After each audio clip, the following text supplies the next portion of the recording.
আল্লামা দেলোয়ার হোসেন সাঈদী রাহিমাহুল্লাহ তার মতো একজন কোরআনের পাখিকে তারা পর্যন্ত নির্মম নির্যাতন করে করে মৃত্যুর কোলে ঠেলে দিয়েছে। আমরা তার জানাজা পর্যন্ত ঢাকায় করতে পারি নাই। এই দুঃখ এই কষ্টের প্রতিফলন 5ই আগস্ট ঘটেছে। তার প্রতিফলনের অংশ হিসাবে আপনাকে বাংলাদেশ ছাড়তে হয়েছে। আপনি আমাদের জানাজা করতে দেন নাই, আর মানুষ আপনাকে বিদায় নিতে দেয় নাই। আপনি বিদায় নিতে পারেন নাই, কারণ এটা আপনার হাতের কামাই।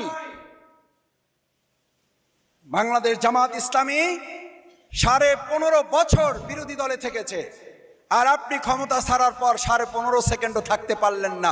এমন কি উন্নয়ন করেছেন যে উন্নয়নের প্রতিফলে 15.5 সেকেন্ড বিরোধী দলে থাকার সক্ষমতা হারিয়েছেন? তার মানে হচ্ছে দল হিসাবে আপনারা জাতির উপরে জুলুম করার প্রতিদানে আপনারা পেয়েছেন।